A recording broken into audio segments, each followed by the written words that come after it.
আজ বানাচ্ছি এমনই একটা ওটস রেসিপি যেটা ভীষণ টেস্টি, সুপার হেলদি আর ব্রেকফাস্ট বা ইভিনিং স্ন্যাক্সের জন্য একদমই পারফেক্ট। এই রেসিপিটা বানানোও কিন্তু ভীষণ সিম্পল। আর একবার যদি বানিয়ে এই রেসিপিটা খান তাহলে অবশ্যই বলতে বাধ্য হবেন যে এই রেসিপিটা আবার বানাবো। নমস্কার সকলকে, প্রবাসী সৌমির রান্নাঘর চ্যানেলে আমি সৌমি কানাডার থেকে আবারও আপনাদের হেলদি আর টেস্টি ওটসের একটা রেসিপির সাথে স্বাগত জানাচ্ছি। তো প্রথমে আপনারা দেখছেন যে একটা ফ্রাইং প্যানে 1.5 কাপ জল দিয়ে সেটাকে ফুটিয়ে নিয়ে তার মধ্যে আমি দিয়ে দিলাম অল্প একটু লবণ আর 1 চামচ মতন সাদা তেল, আর দিয়ে দিচ্ছি এর মধ্যে 1 কাপ, যে কোনো কাপ বা বাটির মেজারমেন্টে আপনারা নিতে পারেন, 1 কাপ মতন ওট ফ্লাওয়ার।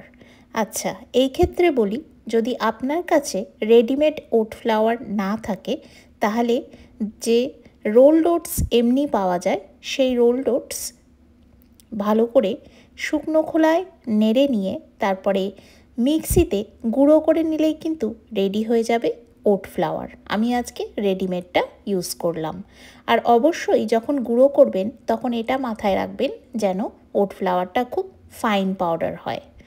আর তারপরে সেটাকে এইভাবে ফ্রাইং প্যানের মধ্যে কিছুক্ষণের জন্য মিডিয়াম ফ্লেমে এইভাবে নাড়াচাড়া করে নিয়ে একটা ডোয়ের কনসিস্টেন্সিতে নিয়ে আসতে হবে।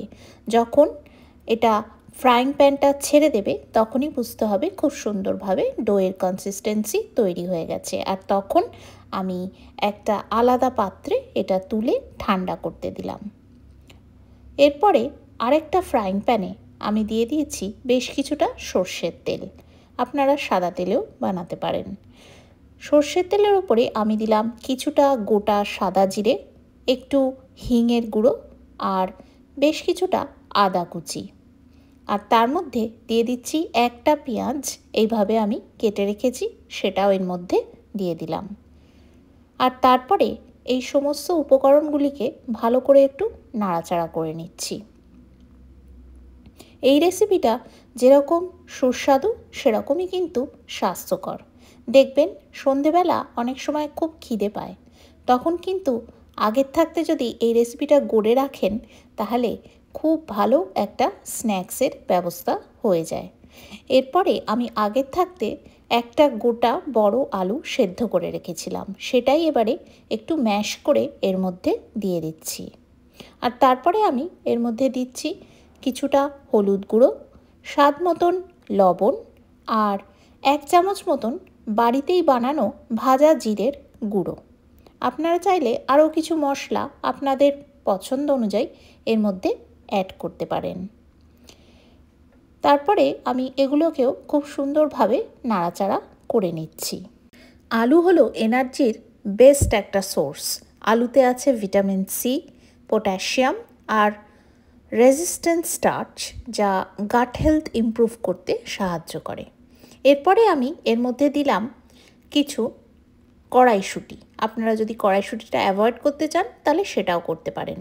আর দিয়ে দিলাম বেশ কিছুটা চিজ। আপনারা যদি চিজ অ্যাভয়েড করতে চান তাহলে সেটাও করতে পারেন। তবে চিজ দিলে বা সেই জায়গায় যদি আপনারা চান তো পনিরও দিতে পারেন, তাহলে কিন্তু স্বাদটা আরেকটু বেড়ে যায়। এরপরে আমি আগের থাকতে কিছু ধনেপাতা ভালো করে ধুয়ে কুচি কুচি করে কেটে রেখেছিলাম, সেটাও এর মধ্যে দিয়ে ভালো করে সব কিছুকে নাড়াচাড়া করে নিলাম। আর নাড়াচাড়া করে একটা প্লেটের ওপরে এটা তুলে ঠান্ডা করতে দিয়ে দিয়েছি। এরপরে আমি যে ওটসের মণ্ডটা বা ডোটা বানিয়ে রেখেছিলাম সেটাতেই একটু তেল দিয়ে, হাতে একটু তেল মাখিয়ে ভালো করে একটু মেখে নিচ্ছি। এটাকে একটু আটা ময়দার কনসিস্টেন্সি বা টেক্সচারে কিন্তু নিয়ে আসতে হবে। সেই জন্য একটু কিছুক্ষণ এটাকে আমি মেখে নেব। আর দেখুন এখন কিন্তু খুব সুন্দরভাবে আমি এটাকে একদম মোলায়েম করে মেখে নিয়েছি। বোঝাই যাচ্ছে না যে এটা ওটসের, কি তাই না? এরপরে এখান থেকে ছোট ছোট একটু একটু করে লেচি কেটে আমি গোল গোল বলের মতন শেপ করে রাখছি। তবে এই স্টেপটা আপনারা অ্যাভয়েডও করতে পারেন, তবে আমি কাউন্টটা ঠিক রাখার জন্যে আমি এরকমভাবে গোল গোল করে আলাদা করে কেটে রেখেছিলাম। দেখুন 10টা মতন এরকম বড় বড় বলের মতন আমি শেপ দিয়ে দিয়েছি। আর তারপরে আলুর পুরটাও যখন বেশ একটু ঠান্ডা হয়ে গেল তখন সেটাকেও এরকম বলের মতন শেপ দিয়ে দিলাম।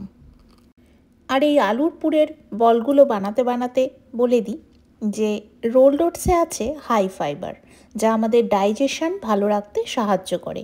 ওয়েট নিয়ন্ত্রণ মানে ওজন নিয়ন্ত্রণেও কিন্তু অনেকটা উপকারী। আর সবচেয়ে বড় কথা এই ওটস ডায়াবেটিক ফ্রেন্ডলি ডায়েটেও কিন্তু ওটস অবশ্যই খাওয়া যেতে পারে।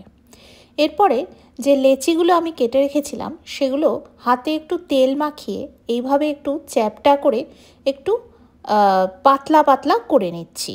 করে নিয়ে তারপরে ভেতরে একটা করে আলুর যে পুর বানিয়ে রেখেছি সেই একটা করে দিয়ে ভালো করে এটা কভার করে দিচ্ছি ওটসের ডোটা দিয়ে। আশা করছি আপনারা বুঝতেই পারছেন। একটু একটু যদি খুলে যায় তাহলে কোনো ব্যাপার না, একটু করে আবার একটু ওটসের ইয়েটা নিয়ে তারপরে একটু ম্যানেজ করে এটাকে পুরোটা কভার আপ করে দিতে হবে। কোনো ব্যাপারই নয় এইটা করা, কিন্তু একটু ধৈর্য ধরে একটু সময় নিয়ে এটা করে রাখতে হবে। আপনি কিন্তু এইগুলো এমন সময় করতে পারেন যখন আপনার হাতে অনেকটা সময় আছে। আর তারপরে কৌটোয় বন্ধ করে ফ্রিজে রেখে দিলেন। তারপরে ধরুন স্কুলের টিফিনে বা অফিসের লাঞ্চে যখন সময়টা অল্প থাকে তখন শুধু ফ্রাই করে দিয়ে দিলেন। এইভাবেই কিন্তু আমিও যেদিনকে ভাজবো তার আগে যখন আমার কাছে সময় বেশি থাকে তখন এইগুলো গড়ে আমি রেখে দিই।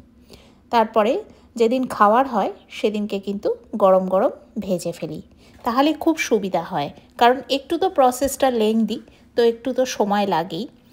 এরপরে একটা ফ্রাইং প্যানে আমি অল্প করে তেল দিচ্ছি। একদমই বেশি তেলে আমি কোনো কিছুই করি না, তো অল্প করে তেল আমি ফ্রাইং প্যানে দিয়ে তেলটাকে বেশ ভালো মতন একটু গরম করে নেব।